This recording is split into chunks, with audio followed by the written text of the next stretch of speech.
Lapangan pekerjaan ini isu di semua daerah saya rasa, bukan hanya di Jawa Timur. PR-nya adalah mencari yang tepat sasaran. Sejauh ini gimana cara mengatasi berbagai kendala itu? Tugas kami yang di legislatif ini selalu mendukung pemerintah itu untuk agak luwes. Apakah masih ada sektor yang bisa menampung orang segitu banyaknya dengan keahlian yang terdidik? PR-nya adalah tidak semua orang melek digital, tidak semua orang bisa menggunakan aplikasi, tidak semua orang punya smartphone. Ya mau nggak mau harus belajar. Kalau nggak mau belajar ya udah ketinggalan gitu aja.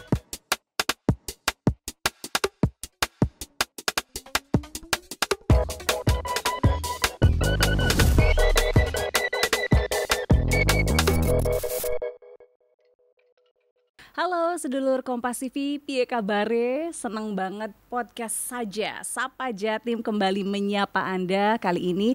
Dan kita masih menghadirkan tokoh-tokoh inspiratif di Jawa Timur. Dan kita juga masih ngobrolin soal informasi terkini di Jawa Timur. Dan tentunya masih bersama saya Virgianti Kusuma. Kita kali ini menghadirkan perbincangan soal membangun karir di tanah sendiri, masa depan anak muda Jawa Timur bersama narasumber inspiratif kita kali ini Bapak Erik Komala SH, Magister Hukum. Ini sebenarnya panggilannya Bapak, Koko, atau Mas, atau Bro cocoknya? Bro aja deh. Bro Erko ya. Yeah. Saya lihat di Instagramnya namanya Bro Erko. Apakah memang wajib kudu harus gitu ya semua orang PSI, Partai Solidaritas Indonesia itu harus dipanggilnya bro sama sis? Dulunya begitu. Oh gitu. Kalau sekarang gimana? Dulunya begitu, sekarang enggak. Oh enggak, jadi sekarang begitu, kita emang partai anak muda, diidentikan dengan partai anak muda, jadi manggilnya bro dan sis. Berarti tampilannya harus dijaga tetap anak muda gitu ya? Jiwanya harus muda. Oh mantap banget. Nah ngobrolin soal tokoh yang satu ini, beliau adalah anggota DPRD Provinsi Jawa Timur periode 2024 sampai 2029 dan sekarang di Komisi A. Ini Komisi A itu sebenarnya ngurusin segala sesuatu yang agak ruwet dan jelimet ya? Atau gimana sebenarnya? Enggak juga sih. Komisi A karena memang saya latar belakangnya di bidang hukum. Jadi ya masuknya Komisi A. Komisi A kebetulan hukum dan pemerintahan dan tentu yang lain ya. Jadi memang kita fokusnya di pekerjaan pemerintahan dan hukum. Pemerintahan dan hukum. Dan cocok banget sama latar belakang pendidikannya di Fakultas Hukum Ubaya Universitas Surabaya dan juga Fakultas Hukum Universitas Narutama ya. Siap. Angkatan 2000 sampai 2006, terus S2-nya 2008 sampai 2010. Ya. Benar ya? Benar. Ngobrolin soal Komisi A ini ngurusinnya tadi yang saya bilang ruwet itu soalnya karena urusannya sama ketentraman, ketertiban, administrasi kependudukan, penerangan pers, hukum perundang-undangan, hak asasi manusia, dan ini ngurusinnya sampai detail masalah perlindungan konsumen dan pemberdayaan masyarakat ya. Benar. Tapi nggak jelimet sama sekali ya di sana ya? Enggak lah, tentunya saya memang baru di anggota DPRD Provinsi Jawa Timur, tapi kita harus cepat belajar, bukan hanya belajar saja, cuma namanya harus cepat. Apalagi saya masih satu-satunya di Provinsi Jawa Timur, jadi bisa dibayangkan saya nggak punya senior, saya nggak punya teman satu partai di sana, dan saya juga susah ya untuk mungkin minta ilmu dari senior lain atau partai lain, jadi bisa dapat dipahami, ya saya harus cepat belajar, seperti itu. Tantangannya pasti gede banget ya di sana. Pasti ya. Bisa diceritain nggak gimana ketika dari partai yang sebelumnya belum lolos electoral threshold, terus tiba-tiba di 2024 itu akhirnya bisa melenggang jadi masuk di kursi DPRD Provinsi Jawa Timur, itu kan nggak gampang. Ya, sebenarnya saya koreksi sedikit. Memang kita belum lolos threshold, jadi di DPR RI kita belum ada. Cuman yang di 2024 ini, yang provinsi nih khususnya Jatim udah bertelur lah, udah pecah telurnya. Baru satu itu ya. Baru satu. Kalau yang kemarin di kota Surabaya saya bilang sudah ada 4, yang 2024 itu jadi 5. Sedangkan yang di provinsi baru satu-satunya ini. Ya, seperti itu. Jadi orang satu-satunya di provinsi dari PSI kan nggak gampang Pak. Pasti kan perjuangannya itu luar biasa. Ya. Bisa diceritain nggak gimana kok bisa lolos gitu ya dan menaklukkan hati warga Surabaya untuk memilih? Bisa lolos panjang mungkin ya ceritanya, cuman saya spill sedikit aja. Itu juga kenapa saya bisa masuk politik, bisa tahu bagaimana caranya berpolitik ya. Jadi sudah kita harus bangun create image yang beda dengan politikus yang lain. Tentunya yang saya bawa adalah politik muda, berpolitik itu asik. Ya, jangan kita itu statement negatif aja ke politik. Kenapa saya juga bisa lolos ya ini mungkin Tuhan ya. Tentunya saya juga bertandem dengan yang kota seperti itu. Kita bekerja sama, kita turun ke masyarakat. Kalau ngomong soal logistik tentunya kita jauh ya. Kita meskipun kita punya logistik pun kita nggak tahu kok bagaimana cara mendistribusikan yang tepat, maksud saya. Banyak kan caleg-caleg yang logistiknya juga besar tapi juga tidak tepat sasaran atau luput lah. Nah, akhirnya juga mereka nggak jadi. Jadi memang harus ada special treatment bagaimana caranya saya maupun PSI untuk ya bisa tembus lah akhirnya sampai di provinsi ini. Dan gak gampang menaklukkan hati warga kota Surabaya. Ya. Terus kok bisa membujuk mereka supaya oke, ini bisa dibilang pemain baru ya, PSI ini pemain baru. Tapi kok mereka mau memberikan suaranya untuk partai baru ini? Ya, artinya khususnya Surabaya, saya dapil Surabaya. Yang sebelumnya 2019 sudah secara fantastik langsung 4 kursi. Artinya mereka berharap partai baru yang punya harapan baru juga, yang bisa merepresentasikan mereka tentunya. Apalagi anak muda seperti itu. Dengan adanya 4, terus yang di 2024 ini berkembang menjadi 5, artinya kami cukup berkembang dan cukup mengambil banyak segmen yang mungkin itu tidak diambil segmen partai lain. Misalnya pemilih muda dan lain-lain. Jadi mereka bisa menaruh kepercayaan besar kepada kami.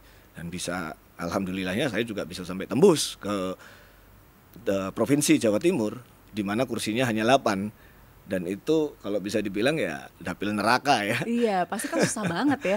Ya. Dan bukan hal yang mudah untuk menaklukkan suara-suara yang dulunya dikuasai partai lama kan. Betul. Apalagi ini nggak ada sejarahnya. Sebelumnya itu membangun sejarah. Betul sekali. Kalau saya mau spill sedikit, di 8 orang itu ketua DPRD provinsi ada di sana, ketua Gerindra ada di sana, ketua PKS ada di sana, mantan sekda ada di sana. Jadi bisa dibayangkan gimana persaingan di dapil Surabaya. Tapi apa yang saya coba bawa, apa yang saya coba kampanyekan di bawah itu tentunya berbeda dengan yang lain. Saya mengambil ceruk-ceruk yang mereka tidak garap seperti itu. Kalau kita mau main di ceruk yang sudah terlalu besar dan mereka sudah dalam istilahnya udah katam, sudah bertahun-tahun di sana, ya kita nggak mungkin dapat suara. Berarti benar-benar seperti marketing yang harus tahu positioningnya kita di mana. Iya, value kamu di mana, itu aja. Value-nya di mana, pemilih baru ini milihnya bagaimana, kampanyenya harus dilakukan. Misalnya kampanye darat saya rasa kita udah kalah. Jadi kampanyenya, serangan udaranya ini juga harus bagus seperti itu. Media sosial maksud saya ya, serangan udara dan lain-lain. Sebenarnya yang diharapkan masyarakat tahu tentang Bro Erko ini gimana sih? Ini kan soalnya membangun, membranding sesuatu yang baru. Iya. Ya, artinya branding saya adalah anak muda jangan takut berpolitik. Seperti itu. Politik itu sebenarnya asik dan kita tidak bisa lari apa yang namanya politik. Semua keputusan di negara kita itu adalah keputusan politik. Tapi masyarakat terutama yang masih muda-muda, Gen Z, milenial itu sedikit apatis untuk terjun langsung di politik praktis kan? Betul, karena yang disajikan hanya negatif. Yang disajikan hanya oknum yang tertangkap dan yang lain-lain. Kinerja yang sebenarnya dilakukan oleh legislatif itu sosialisasinya sangat kurang. Bahkan mereka pemilih di kalangan yang mahasiswa ataupun SMA itu nggak tahu di DPRD, gedung DPRD itu kerja ngapain sih? Ada apa sih? Di situ ada fasilitas umum loh sebenarnya. Ada perpustakaan, boleh ke sana. Jadi biar mereka tahu kinerja DPRD ini bagaimana. Jadi kalau nggak akan tahu yang bagus-bagus diekspos ya susah juga. Sebenarnya kan kalau secara karir profesional, Bro Erko ini udah oke loh ya. Sebagai advokat di Tunir Samidi dan Partners, Budi Sampurno, terus akhirnya punya perusahaan sendiri juga di Prime Law Firm Surabaya, kemudian juga CEO PT Solusi Indonesia Persada. Ngapain gitu masuk ke politik? Pasti kan itu juga jadi pertanyaan keluarga ya. Iya, jadi saya juga nggak punya mimpi ya, nggak punya mimpi untuk jadi pejabat ataupun manusia politik lah bahasanya. Apalagi keluarga juga sudah awalnya juga menentang juga. Pasti kan diwanti-wanti, aduh jangan nanti Iya. kenapa-kenapa gitu kan. Jangan bersentuhan lah dengan yang namanya politik. Tapi ketika saya terjun langsung, waktu awal saya itu awalnya jadi ketua tim kampanyenya Mas Eri ya, wali kota yang periode pertama waktu itu. Nah disitulah mulai mata saya terbuka, terdelik. Saya ikut ke bawah, saya ikut kampanye turun, itu baru saya tahu bahwa kebijakan pemerintah khususnya kota waktu itu banyak yang nggak sampai ke mereka itu. Jadi mereka itu nggak tahu apa ada misalnya ada BLT, misalnya ada pelatihan kerja yang dilakukan oleh pemerintahan kota Surabaya waktu itu. Banyak sekali program itu mereka nggak ngerti, mereka nggak tahu. Hanya mengandalkan RT pun bukan kerjanya kan bukan hanya itu. Iya. RT juga punya kerjaan. Jadi berarti harus ada wakil rakyat, harus ada penyambung di antara mereka yang agar mereka tahu bahwa pemerintah ini sudah mengusahakan agar rakyatnya ini dapat fasilitas, maju dan begitu. Melihat kondisi seperti itu, melihatnya sebagai wah ini susah banget ini, sebagai satu halangan atau tantangan? Tantangan menurut saya. Gimana caranya bisa menjadi bridger yang baik. Kita ini wakil rakyat, tentunya kalau wakil rakyat ini bosnya siapa sih sebenarnya, kan begitu. Nah, jadi bridger yang baik ini yang harus kita bangun antara rakyat, kami legislatif dan eksekutif selaku eksekutor. Banyak orang yang tidak tahu mereka itu taunya dewan ini bisa mengeksekusi segalanya, asal minta dewan aja udah bisa. Padahal kami ini kan hanya bisa mengusulkan saja. Kami bisa berteriak saja atau hasil dari resap aspirasi kami hanya bisa mengawal apa yang kami dengar dari proses reses tadi itu untuk kami ajukan ke pemerintahan kota maupun pemerintahan provinsi, maksud saya begitu. Nah ini harus dikawal, harus sampai nyampe nggak ke masyarakat tadi, ya seperti itu. Menyampaikan aspirasi masyarakat hingga mau didengar oleh pemerintah dan juga stakeholder lainnya. Ini kan PR banget gitu ya. Karena berpuluh-puluh tahun pemerintahan kita berusaha menyuarakan suara rakyatnya dan sampai saat ini juga kita lihat dinamikanya itu masyarakat masih merasa bahwa suaranya belum didengar. Kalau melihat fenomena seperti itu gimana Bro Erko? Jadi gini, ini adalah apalagi perkembangan teknologi ya. Konsumsi masyarakat itu berdasarkan media sosial. Jadi ini adalah sebuah pedang yang bermata dua yang saya bilang media sosial itu bisa saja dibuat buruk dan bisa dibuat bagus. Masyarakat pasti melihatnya yang trending, yang gampang itu pasti yang buruk. Benar. Pasti yang buruk. Contoh, saya pribadi saya coba beri contoh kasus joget lah. Ya. Nah, itu kan udah langsung kemana-mana kasus joget ini. Padahal mungkin dari sudut pandang, saya tidak membela yang satu ya, untuk dari sudut pandang yang lain, mereka hanya berjoget karena ada alunan nada yang bisa membuat mereka ini berdiri dan berjoget. Kan seperti itu. Tapi ada asumsi lain, berjoget karena sebelum alunan nada itu ada pengumuman, misalnya ada tunjangan yang naik atau ada apa. Nah ini kan perspektif dari mana dulu seperti itu. Jadi, salah satu keunggulannya PSI ini adalah mampu memainkan atau menguasai sektor-sektor yang mungkin belum dikuasai oleh para pemain politik yang senior gitu ya. Salah satunya adalah sosial media, sementara PSI ini jagonya. ya. Nah ini juga berarti bisa mengendarai sosial media untuk membolak-bolak hati para pemilihnya ya. Betul. Jadi di PSI khususnya kita selalu dianjurkan untuk upload berita itu yang sesuai dengan faktanya. Mau perih, mau jelek, ayo kita upload. Jadi supaya ada pembandingnya. Jangan misalnya memang pemerintahan atau eksekutif itu berbuat yang salah, kita juga harus ngeklaim salah-salah terus, tapi kita harus memberikan edukasi bahwa kita bukan membela yang salah, tapi memang ada pelanggaran yang mereka lakukan yang seperti ini. Harusnya jalannya itu harusnya seperti ini. Jadi pemahaman lewat media sosial yang singkat itu mungkin lebih tepat pada saat sekarang. Nggak mungkin lagi kita kirim buku suruh mereka baca, kan begitu. Oke, nah ini kalau tadi ngobrolin soal Bro Erko di PSI ya, bagaimana dulu ketika bergabung terus kemudian berhasil menjadi sejarah di DPRD Jawa Timur sebagai orang PSI pertama yang berhasil tembus di Jawa Timur. Tapi kita juga ingin membagi informasi kepada masyarakat. Sebenarnya Bro Erko ini di rumah itu seperti apa sih?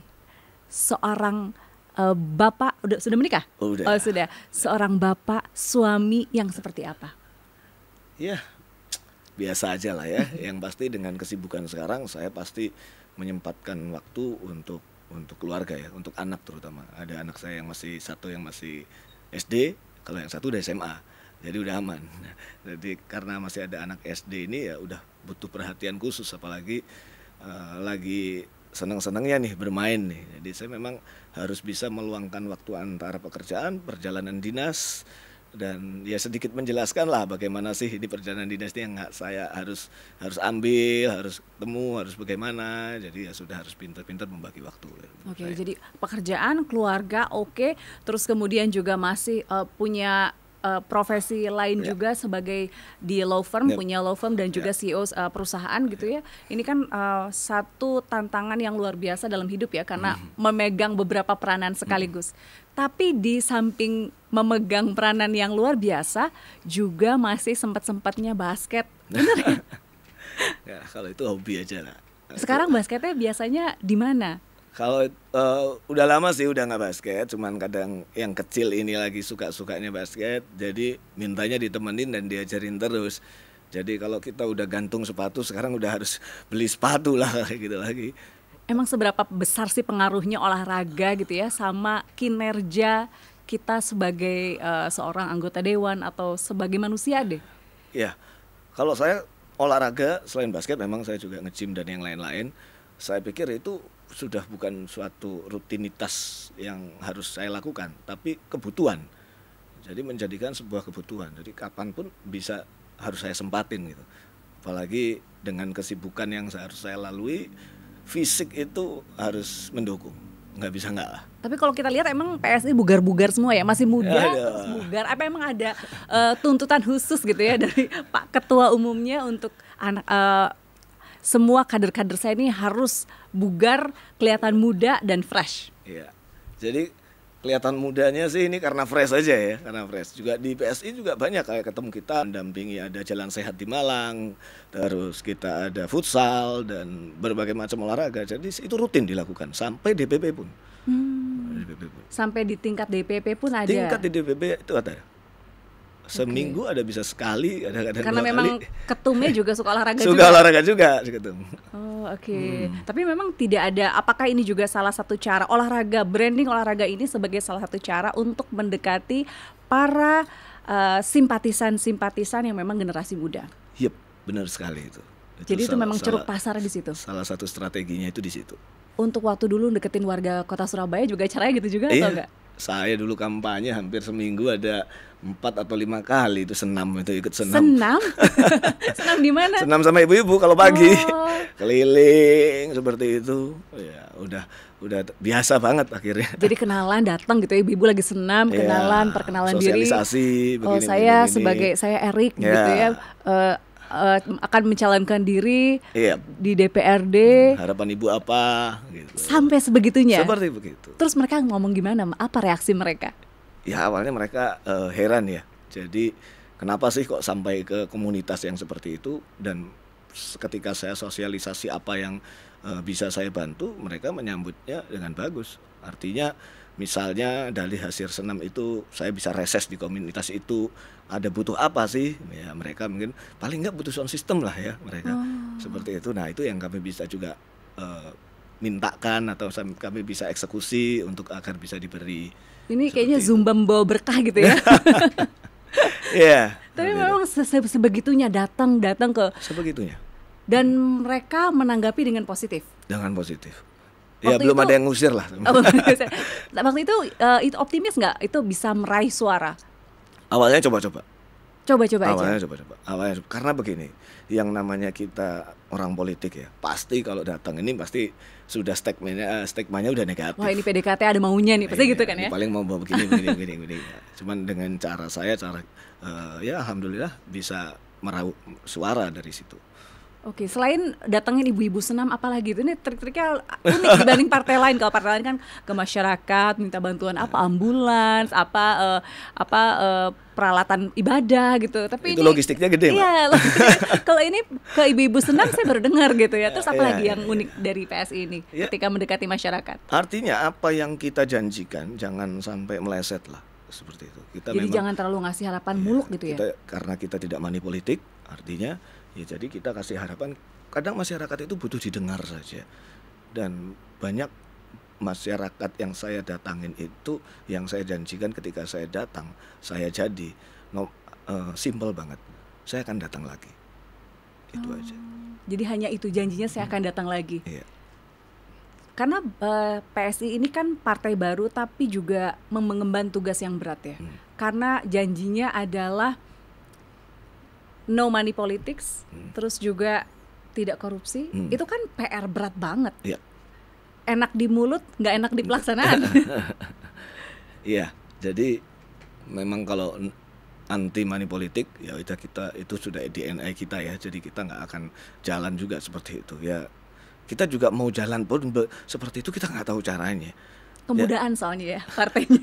Iya. Dan yang ketiga kita juga nggak tahu bagaimana cara tepatnya, yang sudah jadi berapa kali aja kadang meleset kan begitu. Betul. Ya, jadi udah jangan dibuang jauh-jauh lah dengan cara itu, seperti itu. Nah kalau anti korupsinya tadi itu juga sudah ditanamkan kepada kami bagaimana partai ini bisa bikin kami seperti itu, artinya mereka sampai tidak memotong gaji dari kami dengan harapan kami tidak mengharapkan yang lain, seperti itu. Potongan-potongan yang tidak ada. ada potongan sama sekali. Potongan-potongan yang ada itu ketika tidak ada. misalnya kita lihat anggota dewan gitu ya, gajinya kan besar. Iya. Tapi yang besar tuh sempat Krisdayanti tuh nge-spill potongannya juga gede gitu. Kalau PSI itu enggak. Itu yang nggak ada sama kami. Harapkan ya hanya bekerja dan menikmati gaji yang Anda terima, seperti itu juga. Tapi jangan cari ceperan di tempat lain gitu ya. Betul, harapannya itu. Nah itu kan PR susah. Bagaimana menjaga kepercayaan masyarakat dengan janji-janji itu? Waktu dulu saya juga nyalek ya, dan kebetulan saya juga memimpin beberapa caleg yang lain. Ya, selalu yang saya katakan kalau mau jadi caleg atau mau nyalek atau mau jadi anggota legislatif itu harus selesai dulu dengan dirinya. Setuju, saya harus selesai dengan dirinya. Iya, urusan dapur, urusan apa itu harus selesai dulu. Jangan sampai orientasinya cari duit supaya jadi pejabat. Itu susah, akan susah seperti itu. Tuntutannya akan berat. Ya. Yang kedua mungkin ya seperti yang terjadi baru-baru di sini, anget-angetnya ini ya, korupsi yang anget ini dari orang yang tidak pernah merasakan punya sesuatu, ambisinya akan sangat besar. Mereka itu pengen punya mobil sport, pengen punya begini ya, jadi juga susah juga. Selesai dengan dirinya itu artinya bukan hanya selesai dengan masalah dapur dan yang lain-lain, tetapi selesai dengan apa yang dia pengen ya, keinginan, rasa bukan kenyang kebutuhannya. terhadap pencapaian gitu ya. Betul. Tapi kan susah ya, ada orang yang sudah juga bukan istilahnya bukan OKB, OKL juga kadang nggak kenyang-kenyang gitu ya.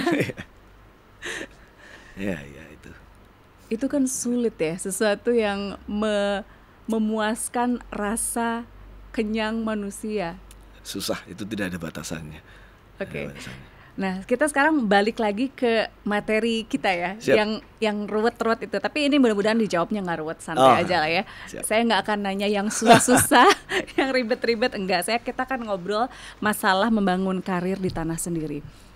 Generasi muda tuh sekarang udah mulai sedikit pesimis. Bisakah pemerintah menyediakan janji-janji bahwa mereka akan menyediakan lapangan kerja yang luar biasa besar, sementara sekarang trennya adalah pengangguran semakin tinggi? Ya, saya rasa ini PR semua daerah. Ya, pemerintah juga sudah melakukan segala cara untuk mengatasi ini, karena lapangan pekerjaan ini isu di semua daerah, saya rasa, bukan hanya di Jawa Timur. Dan bagaimana pemerintahan Jawa Timur menyikapinya? Contohnya sudah banyak balai latihan kerja yang dilakukan. Ada di dinas UMKM, ada di beberapa dinas. Itu sistemnya untuk melatih pelatihan kerja agar mereka menjadi siap kerja. Bahkan ada yang juga memberi permodalan dulunya. dimodalin, rombong atau uang untuk supaya mereka bisa bekerja. PR-nya adalah mencari yang tepat sasaran. Ini tadi. Kalau kita ngomongnya datanya BPS, datanya Kemensos yang tidak pernah diverifikasi atau jarang sekali diverifikasi, itu susah. Sama dengan kasus BLT lah. Yeah. Ada yang artinya mampu dapat BLT, ada yang rumahnya punya mobil dapat BLT. Ya, ini based on balik lagi ke data. Berarti program-program yang disediakan oleh pemerintah juga banyak yang tidak tepat sasaran. Betul. Sehingga yang seharusnya menerima itu tidak bisa dapat dan akhirnya tidak bisa terbebas dari pengangguran maupun dari peluang usaha-usaha UMKM gitu ya. Iya, dan sosialisasi yang dilakukan oleh pemerintah pusat maupun di daerah, kalau saya di Jawa Timur, ini menurut saya kurang. Jadi banyak program yang ada di pemerintahan provinsi dari berbagai OPD atau dinas yang memang nggak sampai ke masyarakat. Dengan alasannya banyak ya, kriteria yang susah misalnya, terus verifikasi mereka itu adalah masyarakat yang tidak mampu masuk atau ada sebutannya masuk desil 2, desil 1 atau tidak. Ini regulasi-regulasi ini yang susah kadang. Terus sejauh ini gimana cara mengatasi berbagai kendala itu dari pihak pemerintah? Kalau dari pihak pemerintah ini mencoba memang memverifikasi data awalnya, dan tugas kami yang di legislatif ini selalu mendukung pemerintah itu untuk agak luwes ya, berubah pola pikir.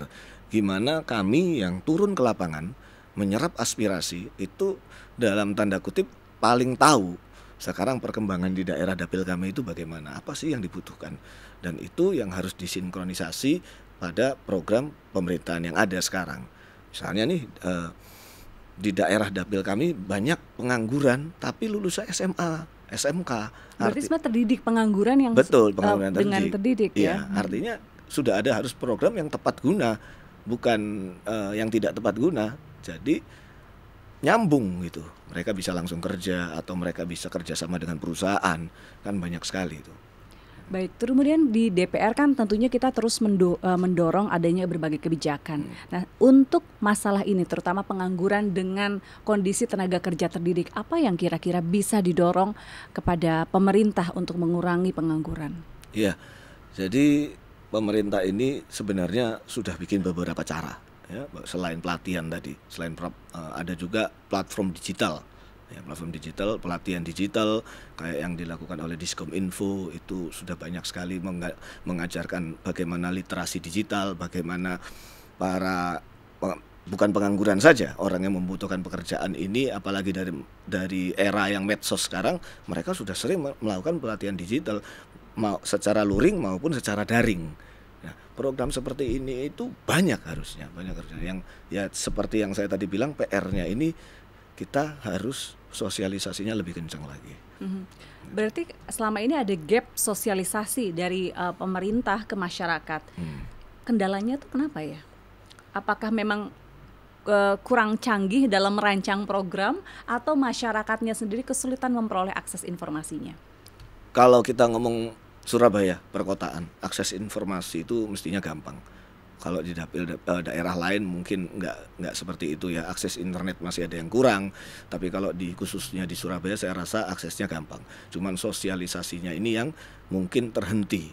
Bagaimana caranya memanfaatkan dong anggota dewan yang merupakan wakil rakyat ini supaya terus mensosialisasikan apa yang menjadi program pemerintahan provinsi tentunya. Banyak program yang sekarang ada Jatim Cetar, Jatim Sehat dan macam-macam itu. Cuman kalau tidak memang bisa disosialisasikan dengan baik, ya saya rasa hanya jadi program yang tidak bisa tereksekusi. Jadi nggak ketemu terus gitu ya antara yang menyediakan program tersebut dengan masyarakat yang berminat untuk mengikuti. Masyarakat merasa wah program-program kok nggak ada, padahal pemerintah sudah menyediakan, cuma nggak ketemu di tengah gitu tapi ya. Kalau kita ngomong volumenya ya jelas kita nggak bisa, nggak mungkin terakomodir ya, susah memang, apalagi zaman sekarang. Nah, kemudian kalau misalnya kita ngobrol soal pengangguran, tentu ada sektor-sektor yang dianggap jitu seperti kalau zaman dulu untuk mengcover pengangguran tersebut. Kalau zaman dulu kan dari sektor pabrik-pabrik ya, misalnya kalau di Surabaya kan ada dulu pabrik rokok, kemudian juga ada tekstil dan sebagainya. Nah ini kira-kira sektor apa yang paling bisa merangkul banyaknya jumlah pengangguran di Jawa Timur? Kalau kita ngomong Jawa Timur, pertaniannya sungguh luas ya. Pertanian juga ada, kita ada industri manufaktur juga lumayan besar setelah Jawa Barat. Artinya lapangan kerja itu sebenarnya ada, cuman pasti berkurang dengan teknologi, Mbak. Teknologi dan persaingan yang Betul. lebih deras dari luar begitu ya. Kita Seperti nggak kita bisa lihat. menahan arus teknologi memang. Semua efisiensinya karena perusahaan juga terefisiensi karena mereka menggunakan teknologi. Banyak sekali pekerjaan-pekerjaan yang tergantikan oleh teknologi. Saya bilang bisa bilang AI, bisa bilang programmer yang dulunya harus petugas admin yang dulunya 5 bisa dipangkas menjadi 1 karena sudah ada aplikasi yang canggih, misalnya seperti itu. Ya ini adalah perkembangan zaman. Sudah bisa ini juga. Nah ini di sela derasnya perkembangan zaman yang pakai teknologi semua, sehingga manpower juga semakin berkurang. Betul. Kebutuhannya. Betul. Apakah masih ada sektor yang bisa menampung orang segitu banyaknya dengan keahlian yang terdidik? Jadi sebenarnya itu bukan solusinya. Ya, itu bukan solusinya. Kalau mindset kita atau mindset masyarakat itu hanya sebagai pencari kerja, itu nggak akan ketemu. Sekarang bagaimana kita bisa merubah mindset untuk menjadi pekerjanya atau berusaha sendiri, berwira swasta atau menjadi entrepreneur, kan di situ. Bagaimana caranya menciptakan peluang kerja buat sendirilah contohnya. Kalau memang belum besar, belum bisa rekrut karyawan, ini dulu. Tapi kalau mindsetnya sudah cari kerja, ikut orang, ikut perusahaan atau ikut pemerintah, ini ceruknya sudah semakin sedikit. Nggak bisa gitu ya, harus Iya. itu. Jadi mau nggak mau kita harus berusaha sendiri untuk berdiri di kaki sendiri, membuka usaha sendiri. Iya, belanja pegawai pemerintahan itu sangat besar. Ya, apa tujuannya? Ya untuk mengakomodir orang yang belum dapat pekerjaan. Tapi kalau dibilang apakah penting? Belum tentu penting. Belum tentu penting. Akhirnya pemerintah ini dalam tanda kutip ngoyo untuk memenuhi belanja pegawai ini yang sangat besar itu. Efektif? Belum tentu efektif. Kalau kita bisa evaluasi mungkin pekerjaan yang efektif, tapi kan untuk mengakomodir para pencari kerja. Jadi memang solusinya bukan di situ, tetapi menyediakan lapangan kerja mulai dari kecil diri sendiri begitu ya, kemudian juga nanti akhirnya supaya besar baru bisa Dia menampung bukan orang lain yang menyediakan lapangan kerja. membuat lapangan pekerjaan Iya. justru ya, Ya, pemerintahan harus memberikan pelatihan, memberikan kesempatan misalnya, memberikan untuk kesempatan berwirausaha. untuk berpendidikan juga. Kalau anggaran pendidikan ada murid-murid memang yang sekolah yang tidak mampu tapi pintar misalnya, bisa dikirim ke luar negeri untuk belajar tapi harus kembali ke sini untuk mengajari atau menjadi tenaga ahli di pemerintahan supaya punya insight baru. Bagaimana sih kita nonton negara maju? Kan negara maju juga mengalami perkembangan teknologi juga, sama. Tapi bagaimana mereka mengatasinya seperti itu. Nah ini ada yang hal berbeda nih. Masyarakat Indonesia ini mungkin dari sistem pendidikan juga selama bertahun-tahun kita ini dididik untuk menjadi tenaga profesional. Kalaupun misalnya terdidik tenaga profesional, tetapi bukan sebagai seorang pengusaha. Sementara untuk menyelesaikan masalah pengangguran yang dibutuhkan adalah lebih banyak pengusaha-pengusaha baru yang ada di Jawa Timur dan di Indonesia. Betul, betul. Itu kira-kira apa yang salah? Ya, jadi tapi seperti yang saya ngomong, kalau mindsetnya pemerintahan juga hanya menyediakan lapangan kerja, akan kewalahan. Jadi mungkin harus mencari solusi. Contohnya yang tadi itu, bagaimana kita bisa mengirimkan putra-putri terbaik Jawa Timur misalnya untuk bersekolah di luar negeri dengan tentunya dengan beasiswa, dengan harapan mereka kembali, mereka bawa ide, bawa mindset baru, bawa ide baru untuk pemerintahan provinsi ini bisa bagaimana cari misalnya bikin usaha baru yang juga menyerap gitu. Kalau yang bidang usaha lama kan ini aja. Apa sih yang mau dibesarkan? Volume mau dibesarkan juga sudah susah kan begitu. Jadi harus ada cara yang kreatif menurut saya. Berarti industri kreatif adalah kunci untuk menyelesaikan masalah ini. Iya, sekarang bidang apa yang bisa lepas dari industri kreatif? Udah beda segalanya. Iya kan? Kan tentunya dengan meramu begitu banyak orang baru yang kemudian juga masih muda, masih fresh, dan mayoritas bekerja di industri kreatif. Yang ditawarkan sebenarnya seperti apa sih?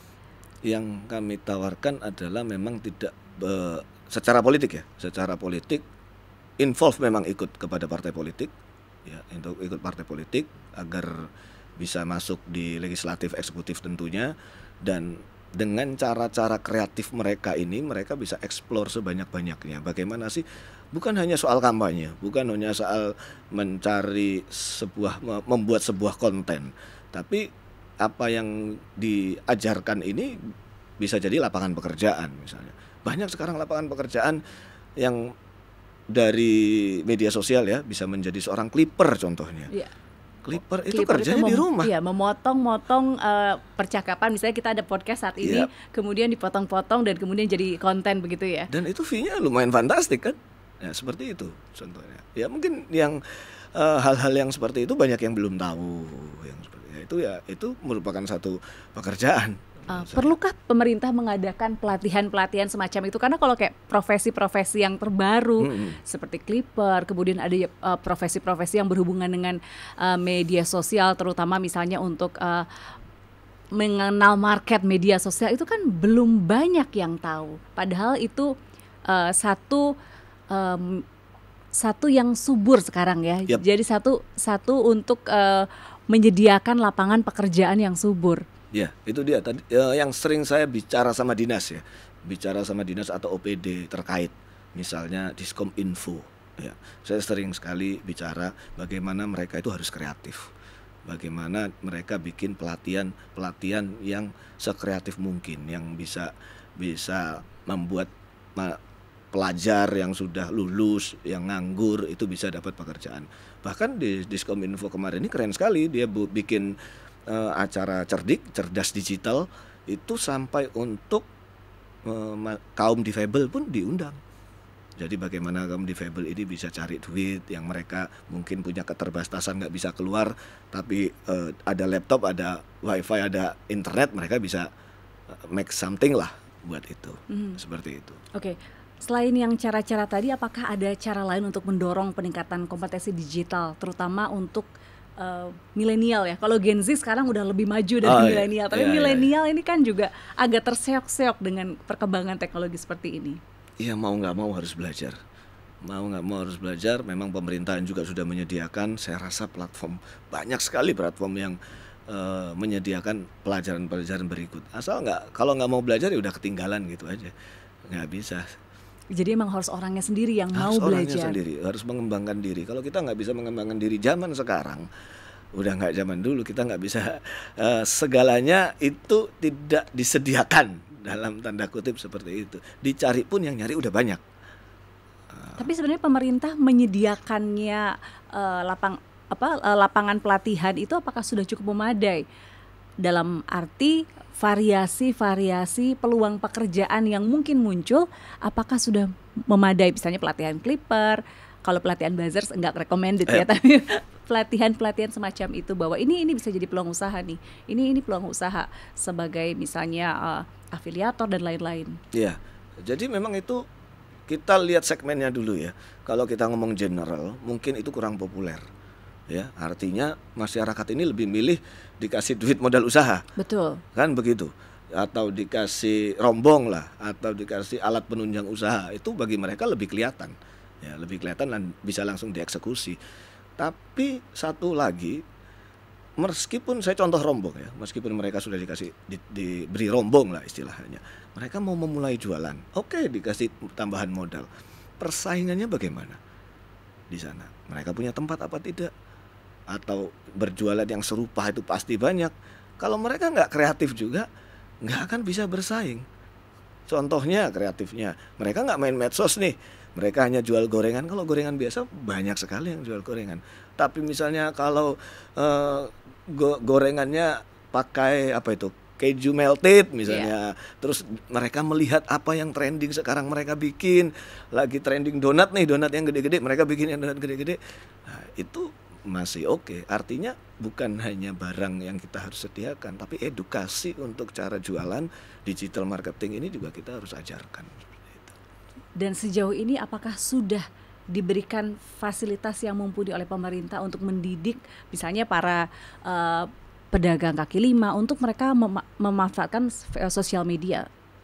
Iya, sudah ada. Sudah ada. Cuman mungkin kurang ini ya, kurang besar ya, kurang banyak juga volumenya, sosialisasinya kurang, dan banyak itu mereka ya tadi mereka lebih pikir enak saya dapat alat lah daripada dapat pelajaran. Karena pusing juga gitu Itu ya, harus susah. belajar hal yang betul-betul baru buat mereka ya. Padahal kalau mereka nggak belajar nggak bisa. Mereka nggak belajar nggak bisa. Kadang saya waktu reses, Pak, saya punya UMKM ini gimana dong caranya bisa jualan?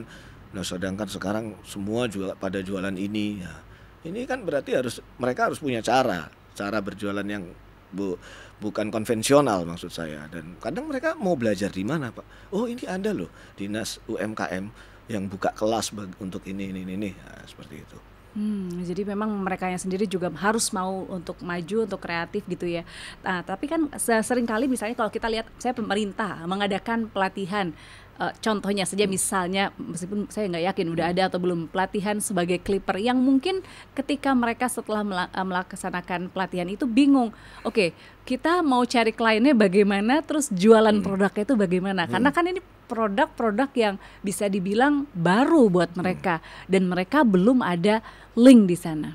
Iya, kalau memang seperti itu kita nggak bisa langsung mengajarkan mereka untuk langsung mendapatkan end user ya. Artinya itu juga banyak yang serupa seperti itu ya, mereka harus pandai-pandai bersurfing di sana, di area sana, harus bisa cari sendiri tentunya.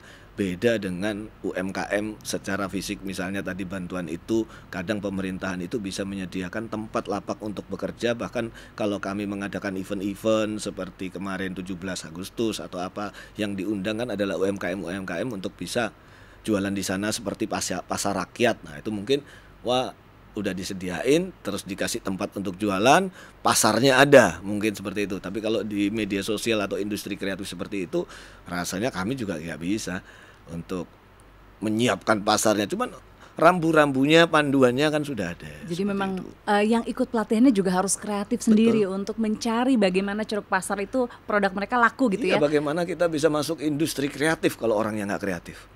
Nah itu PR banget.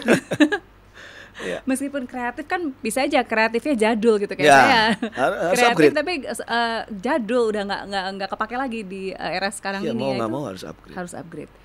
Apakah sudah mumpuni semua pelatihan yang diberikan untuk mengupgrade itu tadi?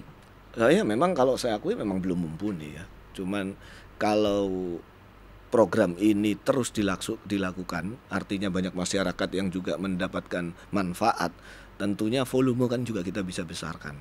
Seperti itu. Jadi mungkin yang bantuan-bantuan lain yang biasanya nggak terlalu signifikan efeknya, ternyata dengan kita bantu satu anak belajar industri kreatif, ternyata dia bisa dapat lapangan pekerjaan buat satu desanya. Bikin apa seperti itu. Berarti multiplier efeknya yang dicari gitu ya.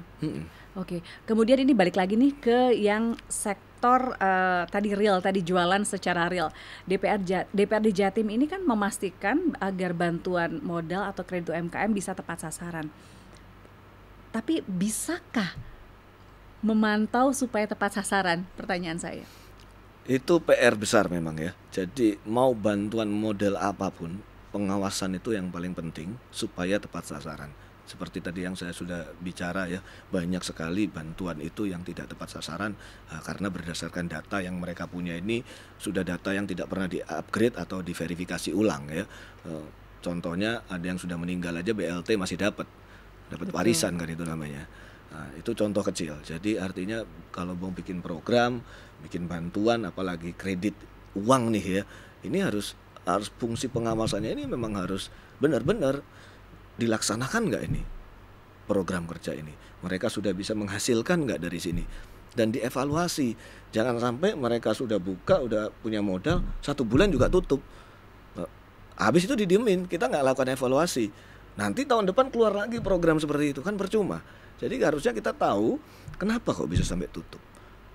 oh percuma Pak kalau dapat begini kita tetap nggak bisa jual. Ya jangan bikin program yang kayak gini lagi sebenarnya. Berarti kita bikin yang harus lain. ada terus evaluasi Ya gitu dong. ya. Iya, jangan hanya itu tadi gebiah uyah, yang penting kita udah bantu, jalan nggak jalan urusan lain. Iya kan sama aja kemarin ya saya nggak ngomong ada program yang ngasih mesin jahit nih gratis. Orangnya nggak bisa jahit dikasih mesin jahit. Nah, akhirnya kan jualan mesin jahit orang. Oh iya, usahanya jual mesin jahit karena seperti modalnya itu ya memang nggak bisa mereka mengoptimalkan modal yang sudah ada. Nah, ini balik lagi nih, saya harus tanya, di Surabaya ini kan ada sebenarnya aplikasi untuk membantu pihak-pihak yang membutuhkan pekerja dan memberikan pencari kerja ini supaya mereka mudah gitu, karena kan seringkali ya oke tadi kita ngobrolin soal sektor usaha, tapi kita juga tidak bisa memungkiri bahwa ada orang yang memang tidak bisa berusaha sendiri. Mau tidak mau mereka harus cari kerja, kemudian mereka diberikan lapangan pekerjaan begitu ya, tapi kan seringkali tidak sinkron, yang nyari kerja sama yang kebutuhan pencari kerja itu nggak ketemu tuh. Nah ini apakah aplikasi semacam ini bisa menyelesaikan masalah itu? Ya, banyak aplikasi yang sudah dilakukan di kota-kota lain di Jawa Timur ya. Kalau di Surabaya itu sudah banyak sekali. Contohnya kalau memang UMKM di Surabaya itu ada e-Peken ya. Waktu itu tujuannya supaya UMKM itu bisa daftar di aplikasi tersebut, dan ASN di kota Surabaya belanjanya harus di sana. Oh oke. Tapi saya juga malah belum dengar. Ya, Oke. belanjanya harus di sana. Jadi mereka harus menyisihkan berapa persen untuk gajinya, untuk harus belanjanya di sana. Nah di sana macam-macam, mau dari beras, dari makanan itu tetap ada. Artinya pasti ada yang beli nih. Tapi apakah itu cukup? Belum cukup. Lebih besar supply-nya daripada demand-nya kan. Iya, karena marketnya terbatas gitu ya. Dan UKM yang ada di sana nggak bisa stay lanjut terus karena harus bergantian, peminatnya banyak ini. Nah, jadi tapi ini adalah langkah bagus. Jadi ASN-nya harus belanja di situ. Dan ini adalah langkah bagus. Ini juga sudah ditiru di beberapa kota misalnya. Dan kalau kita ngomong pencari pekerjaan, pemerintah kota maupun provinsi juga ada web yang seperti Jobseek lah ya. Nah, Jobseek seperti itu. Tentunya kalau Jobseek ini kan kita nggak bisa pekerjaan yang ada di pemerintahan. Betul, harus yang sektor swasta. CPNS, PNS. PNS kan ada ujiannya sendiri. Betul, gitu untuk masuk. Apakah itu P3K, pekerja paruh waktu? Kan bukan seperti itu.